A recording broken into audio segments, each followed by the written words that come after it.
Home श्रीं शीतलाय नमः। शीतला सप्तमी या फिर शीतला अष्टमी के दिन किया गया एक चमत्कारी प्रयोग करवा सकता है आपका विवाह। यदि आपके विवाह में लगातार देरी चल रही है, रिश्ते आने बंद हो गए हैं या लगातार अड़चनें आ रही हैं, तो आज की यह वीडियो केवल आपके लिए है। यदि आपने इस वीडियो को शुरू से लेकर के अंत तक देख लिया और जो उपाय मैं आपको बताने वाला हूं, इस उपाय को अच्छे से समझकर फिर शीतला अष्टमी दोनों में से किसी भी एक दिन कर दिया, तो विश्वास कीजिए साथियों, आपकी शादी के लिए कोई ना कोई अच्छा रिश्ता जरूर आएगा और आपकी शादी फिक्स हो जाएगी। बहुत से लोगों पर आजमाया हुआ उपाय आज मैं आप सभी को बताने वाला हूँ। साथियों, यह उपाय बच्चे खुद भी कर सकते हैं और यदि बच्चे खुद ना कर पाएं, तो ऐसे स्थिति में माता पिता भी अपने बच्चों की जल्दी शादी के लिए ये उपाय कर सकते हैं। साथियों, इन समस्याओं का निवारण करने के लिए हमारे शास्त्रों में बहुत सारे उपाय बताए गए हैं। उन्हीं उपायों में से यह भी एक उपाय है।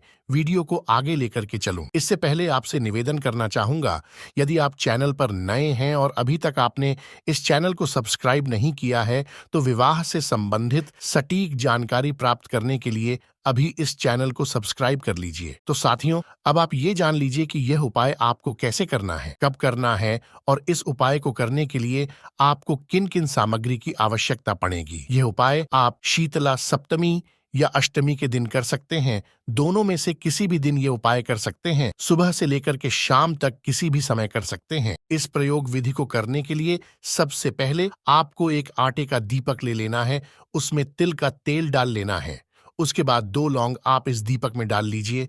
लौंग डालने के बाद एक चुटकी सफेद रंग का चंदन और एक चुटकी हल्दी इस दीपक में डाल लीजिए।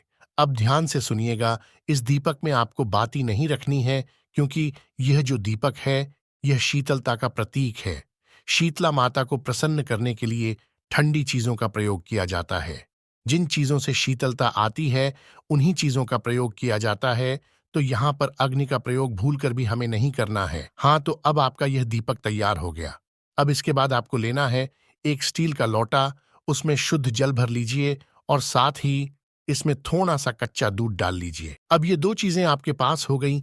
एक तो आटे का दीपक जो आपने तैयार किया है, और एक हो गया स्टील का लोटा जिसके अंदर जल है और कच्चा दूध है। अब जिस लड़के या लड़की की शादी में देरी चल रही है, यदि वो बच्चे ये उपाय खुद करेंगे तो अतिश्रेष्ठ है। यदि किसी कारण बच्चे खुद नहीं पाते हैं, तो इन दोनों चीजों को उन बच्चों से आपको छुआ लेना है। यदि ये उपाय माता पिता कर रहे हैं, तो बच्चों का हाथ इन दोनों चीजों पर लगवा लेना है और फिर ये उपाय करना है। और यदि आपके बच्चे घर में नहीं रहते हैं, घर से बाहर रहते हैं, तो माता पिता फिर ये उपाय कैसे करेंगे, इसको भी ध्यान से सुन लीजिए। यदि आपके बच्चे घर से बाहर रहते हैं, तो आपको अपने मन में बच्चों का ध्यान करना है। यदि बेटे की शादी में देरी चल रही है और उसके लिए ये उपाय आप कर रहे हैं, तो अपने मन में अपने बेटे का ध्यान करना है। और यदि बेटी की शादी में देरी चल रही है, तो मन ही मन अपनी बेटी का ध्यान करना है और मन ही मन में ऐसा महसूस करना है कि आपके जो बच्चे हैं वो आपके पास ही हैं और ये जो उपाय आप करने वाले हैं,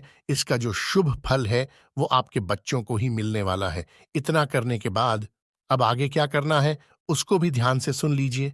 अब आपको जाना है नीम के पेड़ के नीचे, और यदि नीम के पेड़ के नीचे जाना संभव नहीं है, तो फिर आपके आसपास यदि शीतला माता का मंदिर है, तो फिर शीतला माता के मंदिर में आपको चले जाना है। यदि आप शीतला माता के मंदिर में जा रहे हैं, तो सबसे पहले यह जो लौटा आप लेकर के गए हैं, इससे शीतला माता के मंदिर का जो मुख्य द्वार है, उस द्वार पर जल को छिड़क देना है। दाएं और बाएं दोनों दिशा में डाल देना है और अंदर जाकर जो शीतला माता की प्रतिमा है, उस प्रतिमा के सामने इस दीपक को रख देना है और अपनी मनोकामना का चिंतन करना है। और वहीं बैठकर 108 बार इस मंत्र का जाप करना है।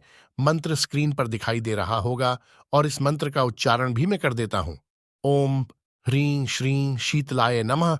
और यदि आपके आसपास यदि शीतला माता का मंदिर नहीं है, तो फिर नीम के पेड़ के नीचे चले जाना है। अब नीम के पेड़ के नीचे जाकर सबसे पहले ये जो पानी आप लेकर के गए हैं, इस पानी से नीम की जो जड़ है उसको सींचना है। अर्थात नियम की जड़ में यह जल अर्पित कर देना है। अब आप जो दीपक तैयार करके ले गए हैं, इसे भी नियम की जो जड़ है उसके पास रख देना है और अपनी मनोकामना का चिंतन करना है। साथियों, नियम का जो पेड़ होता है, उस पेड़ में शीतला माता का स्थायी निवास माना गया है। यह हमारे शास्त्रों में लिखा गया है। ये कोई मनगढ़ंत बातें नहीं है, यह शास्त्र सम्मत बातें हैं। जब भी हम शीतला माता का कोई भी उपाय करते हैं तो उसमें नियम के पत्तों का प्रयोग किया जाता है। वो इसीलिए होता है क्योंकि नियम के अंदर शीतला माता का निवास होता है। तो नियम के पेड़ के नीचे ये उपाय यदि आप करते हैं और वहीं कुछ देर बैठकर अपनी मनोकामना का चिंतन कर लेते हैं तो आप शीतला माता की विशेष कृपा के पात्र बन जाते हैं। शीतला माता आपकी हर मनोकामना जरूर पूर्ण करती है। तो साथियों, मैंने आपको दोनों ही तरीके बता दिए हैं। या तो आप शीतला माता के मंदिर में जाकर ये उपाय कर दीजिए या फिर नीम के पेड़ के नीचे जाकर ये उपाय कर दीजिए। बस इतना सा प्रयोग आपको करना है। ये प्रयोग विधि आप दोनों दिनों में से किसी भी एक दिन कर सकते हैं, या तो शीतला सप्तमी के दिन या फिर शीतला अष्टमी के दिन। यदि यह प्रयोग आप करते हैं तो निश्चित मान के चलिए आपकी जो मनोकामना है वो अवश्य ही शीतला माता पूर्ण करेगी। साथियों, वीडियो को दूसरों तक जरूर शेयर कीजिएगा। भोलेनाथ के आशीर्वाद के लिए वीडियो को लाइक कर दीजिएगा। कमेंट में हर हर महादेव अवश्य लिखिएगा और साथ ही चैनल को सब्सक्राइब करना मत भूलिएगा। मिलते हैं अगली वीडियो में एक और नए समाधान के साथ। ओम नमः शिवाय।